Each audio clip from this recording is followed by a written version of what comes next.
ఇక రాహుల్ గాంధీ గారు నిన్న వచ్చిన సందర్భం మీరు చూశారు కదా, ఎట్లొచ్చాడో తెలుసా? అయిపోయినా మరి అరేంజ్మెంట్స్, రానా సర్దిర్రా బ్యాగ్లా, లెక్క కరెక్టే ఉన్నాయా, మరి వచ్చి రాగానే తేడా ఉండదు మరి అని చెప్పగానే ఆల్ క్లియర్ సార్ అని ఇటు నుంచి ఒక గ్రీన్ సిగ్నల్ పెట్టగానే helicopter Duc Duc Duc Duc అనుకుంటే దిగిండాడు. హెలికాప్టర్ ఎవరిది? తీసుకొచ్చిన హెలికాప్టర్ మనదే, దానికి ఫ్యూయల్ ఛార్జ్ ఎవరిది? మనదే, ఇంజన్ ఆయిల్ ఎవరిది? మనదే, ఆ ఇనుప ముక్క కానీ పైన ఫ్యాను కానీ అంతా మనదే, పైసలు తీసుకోవడం కూడా మనదే. అయితే ఇక రాహుల్ గాంధీకి డబ్బులు ఇచ్చారు కదా, ఈ డబ్బులు ఇచ్చిన సంతోషంలో అబ్బా ఈ నెలాఖరులో ఈఎంఐ ఒడిసిందిరా బాయ్ అనుకుని చాలా సంతోషపడ్డారు అందరూ. అందులో వెడ్మ భోజ్యం అయితే చెప్పక్కర్లేదు, చిందులు ఎత్తా ఉన్నాడు. ఇక వెడ్మ భోజ్యం తెలుసు కదా మీకు, ఏడ పోయిన ఒక గల్లాపడు తప్ప అన్ని చేసిరు ప్రజలు. అట్లాంటి ఎమ్మెల్యే ఇక ఆయనకు మూట్లు అందించిన సంతోషంలో ఇక రేవంత్ రెడ్డి చెప్పినట్టున్నాడు, ఇక నేను ఇట్లా డ్యాన్స్ చేయలేను కానీ మీరే డ్యాన్సులు వేసుకొని సాగాదోలి రండి అంటే ఇక మనోడు ఎట్లా డ్యాన్స్ చేస్తుర్రో ఇక మీరే చూడండి. ఇక చూడండి, ఏక్దమ్ ఏక్నాథ్ సిండే లెక్క. ఇక చూడు, అరే రే రే రే, ఇట్లాంటి కళాకారులు మిస్ అవుతున్నాం మనం. ఇట్లాంటి వాళ్ళు మన దాంట్లో ఉన్నారంటే డీ షోలో పోవాలి. యాక్చువల్గా డీ టైటిల్ కొట్టేటోళ్ళు మనోళ్ళు. ఈ మధ్య D10 D11 నడుస్తుంది కావచ్చు, దాంట్లో సెలక్షన్ చేయరు మా వెడ్మ బొజ్జుని.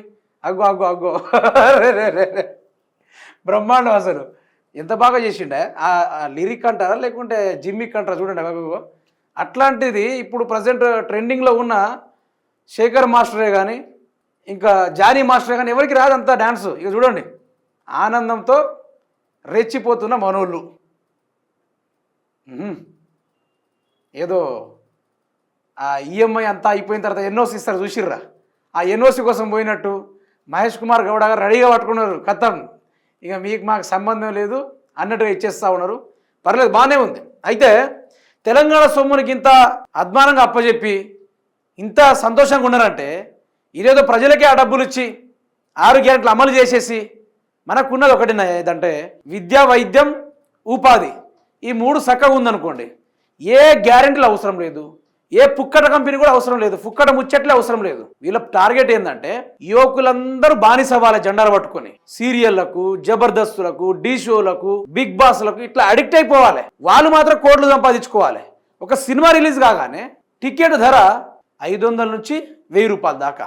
యువత ఈ విధంగా నా హీరో, నేను ఫ్యాన్ అసోసియేషన్ లీడర్ని అనుకుంటే ఈ విధంగా కొట్టుకొని వస్తున్నారు. అసలు రియాలిటీకి వస్తలేరు. భవిష్యత్ అంటే ఏంది అనేది వాళ్ళు కూడా రియాలిటీకి వస్తలేరు. దానికి గల కారణం ఈరోజు మన నాయకులే. ఆ డబ్బేదో రాహుల్ గాంధీ కేరళ ఎన్నికలకు ఇచ్చుడు బదులు మన తెలంగాణ వ్యవస్థ మీద ఖర్చు పెట్టుంటే ఈరోజు ప్రజలు విగ్రహాలు పెట్టేటోళ్ళు, పాలాభిషేకాలు చేసేటోళ్ళు, హారతులు పట్టేటోళ్ళు. సిగ్గు లేకుండా మూటలు అందించితే కాకుండా మళ్ళీ డ్యాన్సులు ఒకటి. దేనికోసమయ్యా డ్యాన్సులు? ఏం చేశాడని డ్యాన్సులు? నువ్వు మొత్తానికైతే సెలెక్ట్ అయినావు ఇక డీ షోలో. నాకు తెలిసి D10లో నువ్వే ఉంటావు కావచ్చు ఫస్ట్ రోలింగ్లో. సుధీర్ టీం ఉంటావో లేకుంటే ఆది టీంలో ఉంటావు. కానీ ఇంకా సైడ్కి ఆయన లెగ్ మూవ్మెంట్ చేశారు చూసిర్రా, అట్లాంటి లెగ్ మూవ్మెంట్ నేను ఇప్పటిదాకా ఇన్ని షోలు చూసినా, ఇన్ని సినిమాలు చూసినా, మైకేల్ జాక్సన్ డ్యాన్స్ని కూడా చూసినా, ప్రభుదేవ డ్యాన్స్ని చూసినా కానీ అంత ఘోరంగా ఎవరు చేయలే. బ్రహ్మాండమైన డ్యాన్స్, చక్కనైన డ్యాన్సు, 10కి 100 ఇచ్చినా కూడా తక్కువే మార్కులు.